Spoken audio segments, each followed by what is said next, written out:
Isang matinding revelasyon ang ibinulgar ni na pangalawang Pangulo Sara Duterte, Pastor Apollo Kibuloy at Kongresista Rodante Marcoleta na yumanig sa gobyerno.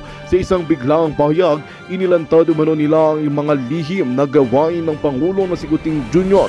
at ang unang ginang na si Lizata Nasmags na agad nagresulta sa isang nationwide manhunt laban sa mag-asawa.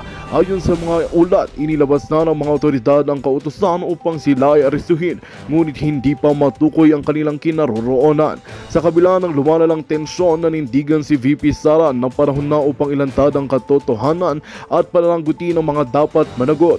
Samantala si Kibuloy na matagal nang nasa ilalim ng kontrobersya ay nagsabing mayroon siyang ebidensyang magpapatunay sa di umano'y iligal na gawain ng pamilya ng mga diktador. Si Marcoleta naman ay nananawagan sa taong bayan na maging mapagmatsyag at suportahan ang paglilinis sa pamahalaan. Dahil sa mga pahayag nito, lalong nagkaroon ng pagkakawatak-watak sa loob ng gobyerno na ngayon ay humarap sa pinakamalaking krisis sa kasaysayan nito. Habang patuloy ang pagganap kay Kuting Jr. at Lizata Nasmags, maraming nagtatanong, ito na ba ang hudyat ng isang malaking pagbabago sa pamahalaan? Susuko kaya ang Pangulo at unang ginang o patuloy silang magtatako upang takasan ang batas? Ano man ang magiging reaksyon ng kanilang mga taga-suporta? Patuloy nating babantayan ang sitwasyong ito habang nag-aabang ang buong bayan sa susunod na kaganapan. At yan nga ang balitang ating pagkakatutukan. Ngunit bago ang lahat, siguraduhin mag-subscribe at ihit ang notification bell para sa patuloy na pagtutok sa mga sulyap ng bagong balita sa tunay na boses ng masa.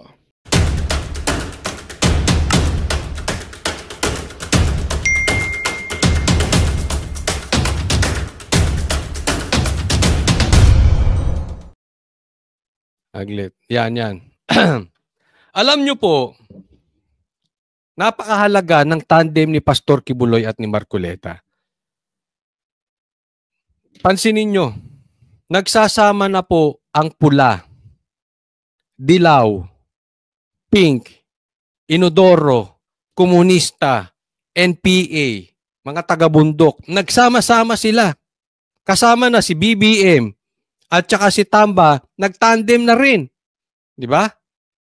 May kahulugan po etong pagtatandem ni Pastor Kibuloy at ni Marcoleta. At alam ko pong naiintindihan nyo ang ibig kong sabihin. Malalim po ito. No? Ayaw ko lang i-preempt kung anong ibig sabihin nito.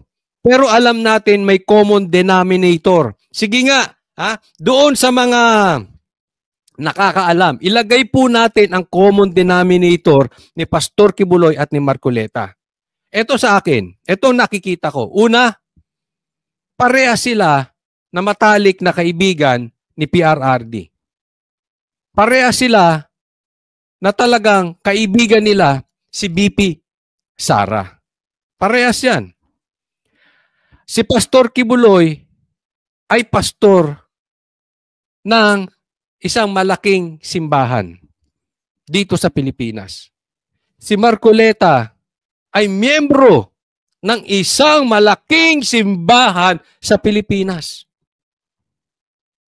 Parehas po silang may black voting. Kayo na po ang mag-isip. Kayo na po ang mag-isip.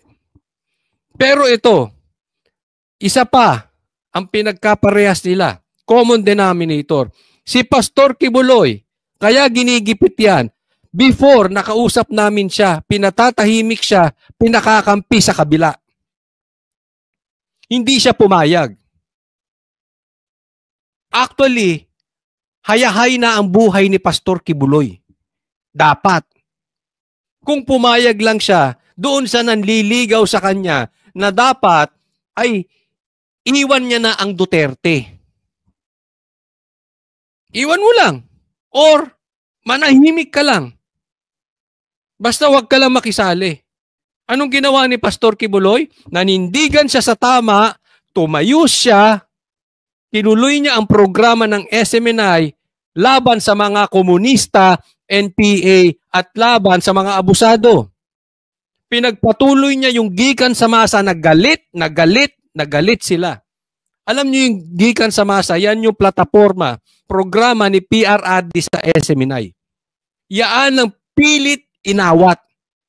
Anong ginawa ni Pastor Kibuloy? Tumupi ba? Tanong, natakot ba? Anong ginawa niya? Kinabukasan may gikan sa masa pa rin. Kaya po ginigipit si Pastor Kibuloy. Ganyan din, parehas din kay Marcoleta. Si Marcoleta nanindigan din sa tama. Imbis na sumama siya dun sa duwag ko, dyan sa Young Guns. Hayahay na buhay nito. Madali na buhay nito. Ha? Pasarap na buhay nito si Marcoleta. Pero ngayon, kinukutsa pa siya ng mga taga-Quadcom, yung mga Young Guns na yan, yung mga nandiyan. Ngayon, kailangan niya pang tumakbo bilang senador. Sure win na siya dyan. Aalagaan siya dyan. Baka nga may kasama pang yan eh. Alam mo na, di ba? Baka may kasunduan pa yan. Pero hindi pinili yun ni Marcoleta. Kaya para sa akin, napakaganda ng tandem na itong dalawa. At bukod doon sa kanilang common denominator, yung pagkakaisa. Alam natin na grabe ang kalaban ngayon. Silang mga magkakaaway dati, pati nga di umano, mga komunista, NPA, makakaliwa, mga taga-bundok, pinababa na dito. Kahit mali, kinakampihan na nila. Nasa Kongreso, yan ang sinasabi nila Ka Eric, nila Doc Badoy, nila itong mga matatapang nating mga kaibigan na sila Greco Bellica at iba pa, mga retired generals, nagagalit sa mga ginagawa ng mga komunista, NPA dyan sa loob mismo ng Kamara. Nagpapakulong ng pulis. And it's about time na ipapakita ni BP Sara na ang kanyang grupo, sabihin na lang nating grupo, eto may tiwala kay BP Sara ay tunay na may pagkakaisa. Kasi alam nyo, nakikita ko naman, talaga naman may pagkakaisa itong mga ito eh. May differences sila, yes, of course. Pero pansinin nyo. Pansinin nyo na lang. May adik ba dyan? Sige nga. Di ba? Meron ba sa pamilya nila may negosyo ng drugs? Meron ba sa pamilya nila may negosyo ng nababalitang anomalya ng droga at korupsyon? Sa grupo ni BP Sara. Kasi ang dali magbintang na magbintang eh. Pero yung mga yan, hamunin mo ng drug test yung mga yan. Lalabanan ka niyan. Anong ginawa? Hinamon ng drug test ni BP Sara. Itong Quadcom. Nag-excuses pa. Anong sabi? Mag-take ka muna ng oath. Di ba palusot? Ano nag-take siya ng oath? Meron ba nagpa-drug test? Sige nga, sa mga bashers na manunood nito, meron ba nagpa-drug test? Try nyo, yung team ni BP Sara. Sige, try nyo. Yang sa PDP laban, ito si Pastor Kibuloy at saka si Marcoleta, higit sa lahat, hamunin nyo drug test. I dare you. Hamunin nyo drug test. Di ba? Ba't sa kabila? Hinahamon na ng pulburon test. Wala pa rin. Bingi. Di ba? It's about time. Kasi, alam mo, ang taong bayan, this is public knowledge. Ang taong bayan, inaantay ang AFP. Na meron talagang galawan sa background. Pero parang wala pa rin di ba? Alam ko marami sa inyo nadidismaya. Pero, maganda tong tandem ni Pastor Kibuloy at ni Marcoleta. Pag yung grupo nitong dalawang tao na ito,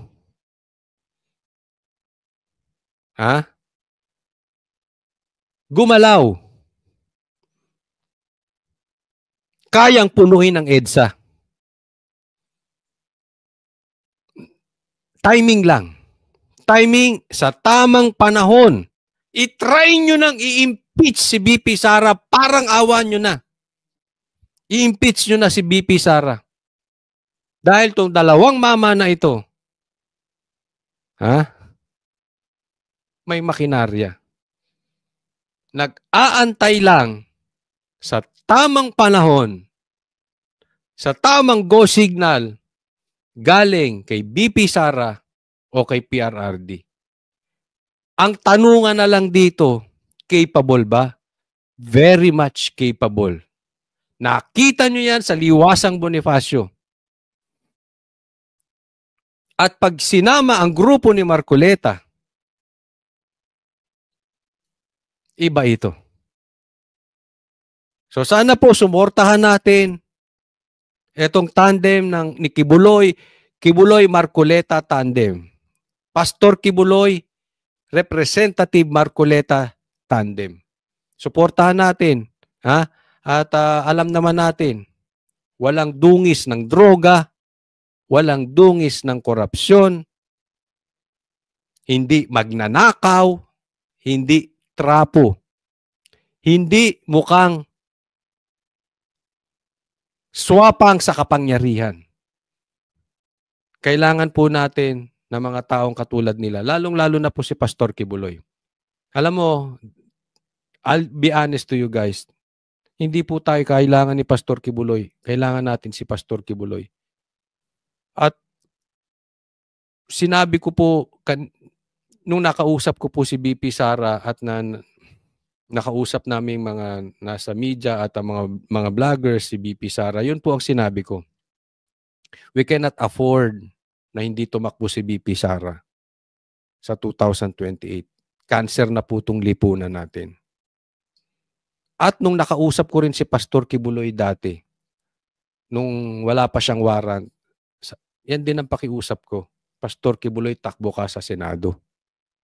Kasi kailangan natin yung meron talagang puso para sa bayan.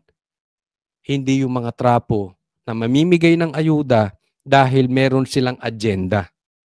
Meron silang pansariling plano sa buhay. We hope na ikakampanya po natin ang dalawang tao na ito.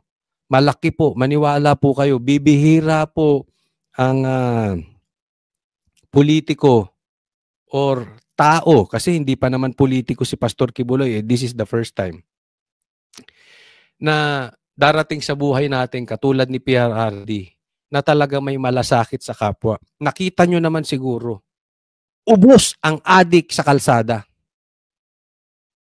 Nakita nyo yan. Nakita nyo kung paano itinaguyod ni Pastor Kibuloy ang KOJC. Zero corruption. Sa katunayan, si Pastor Kibuloy tulong galing sa sarili nilang pera. Hindi galing sa pera ng taong bayan gaya ng ayuda. Consider po natin, malaking maitutulong ni Pastor Kibuloy at ni Marcoleta at higit sa lahat, yung tandem na yan, mark my word,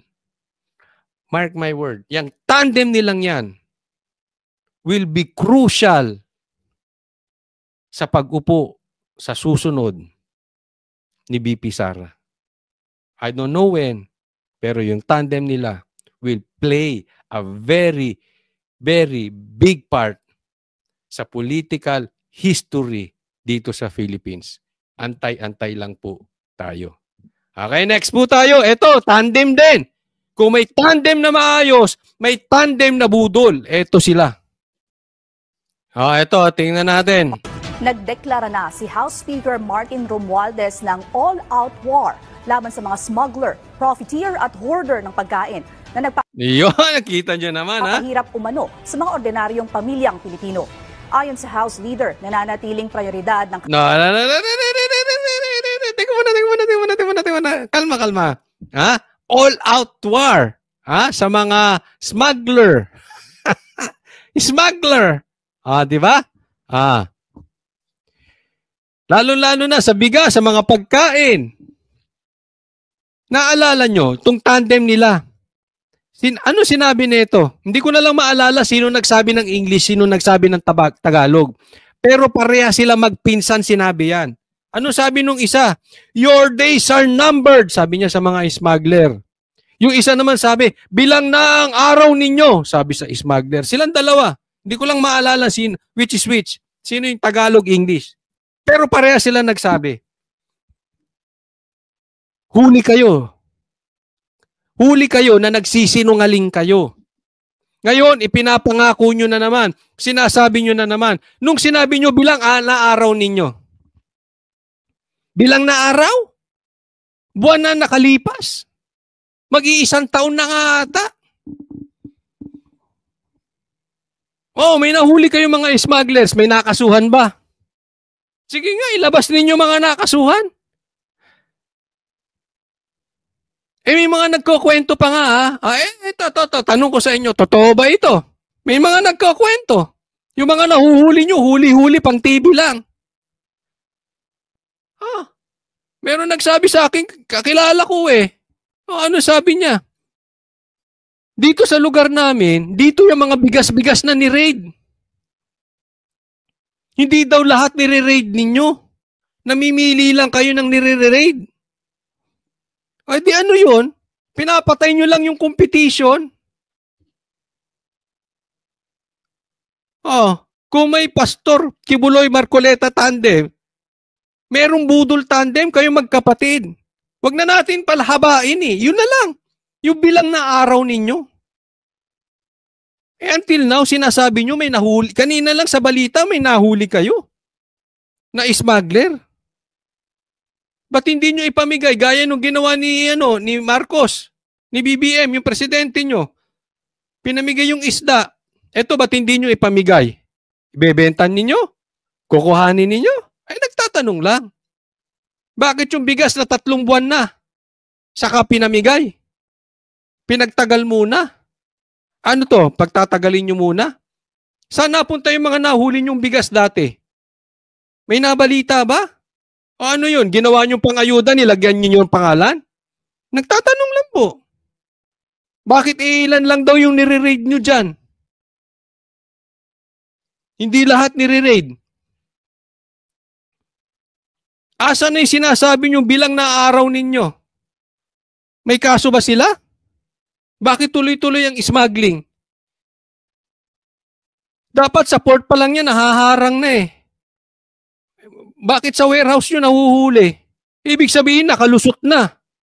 Tama o tama-tama. Kung bagat sa droga, dapat sa port pa lang huli na, sa airport pa lang huli na.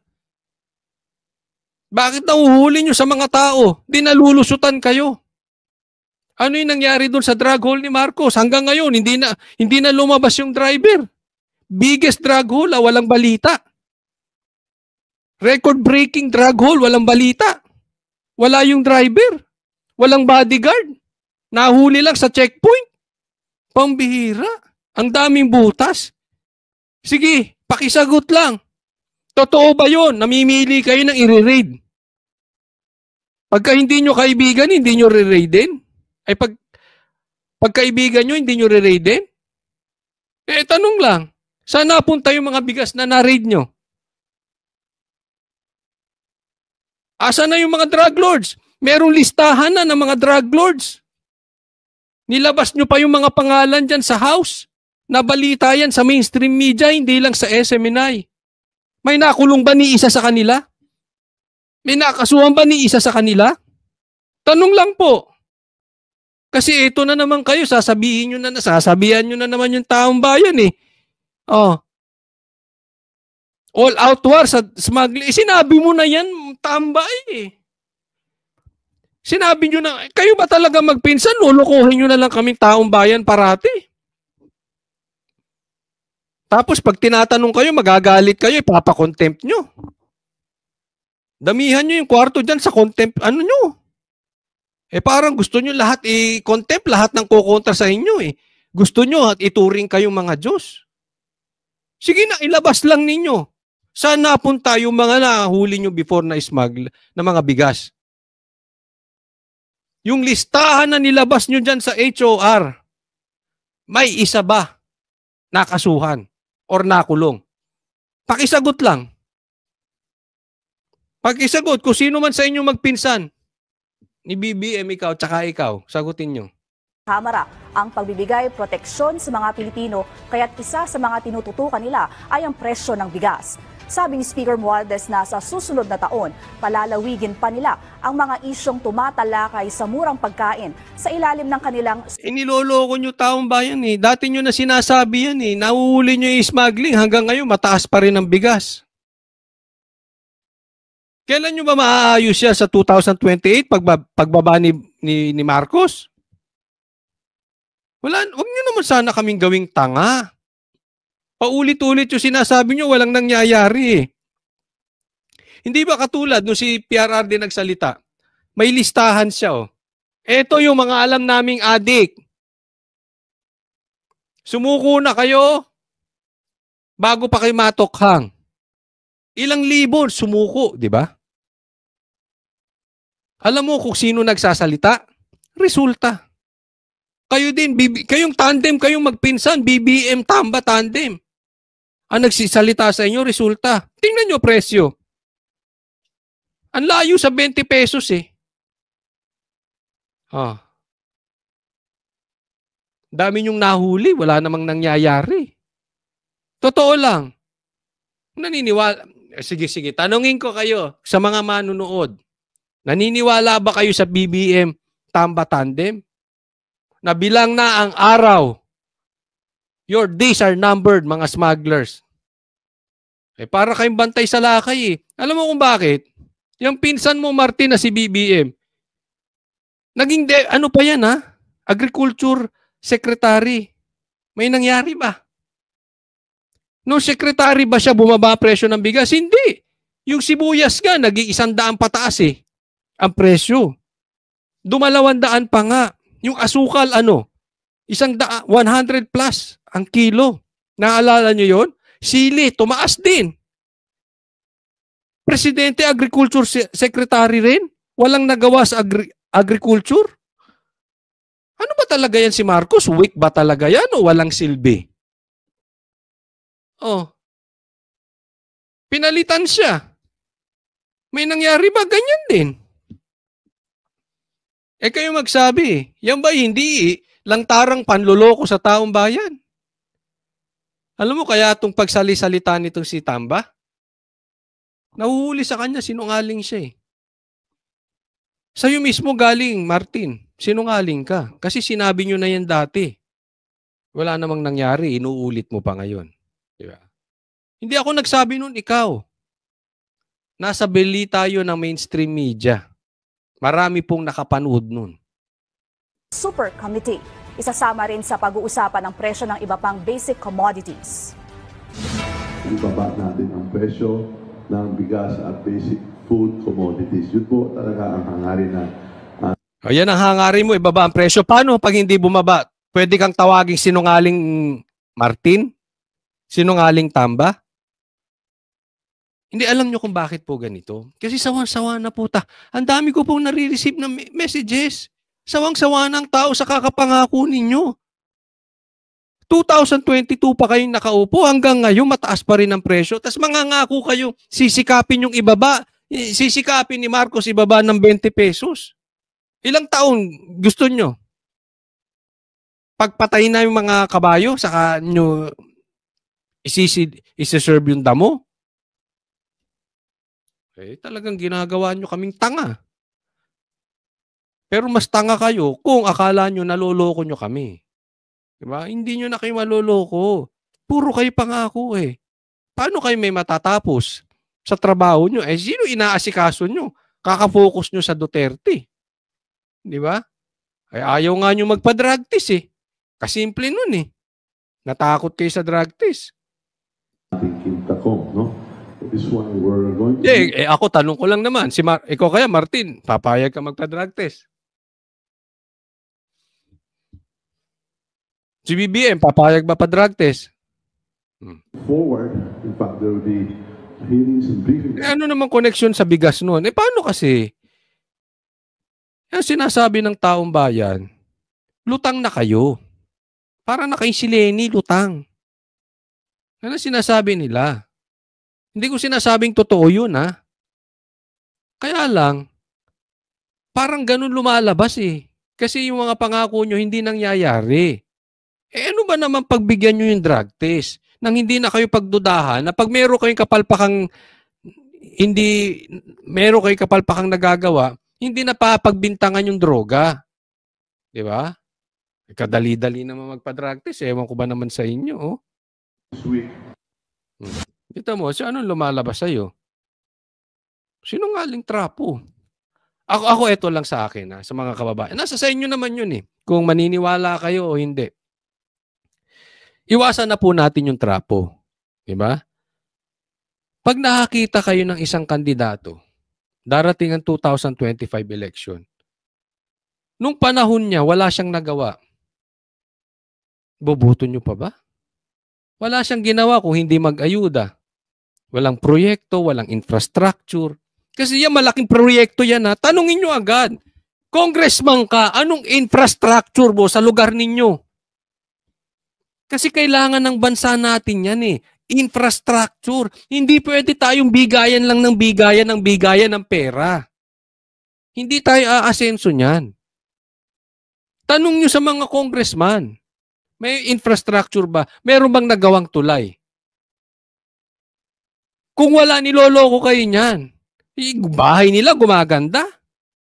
Tapos yung buong probinsya nila, pabulok ng pabulok.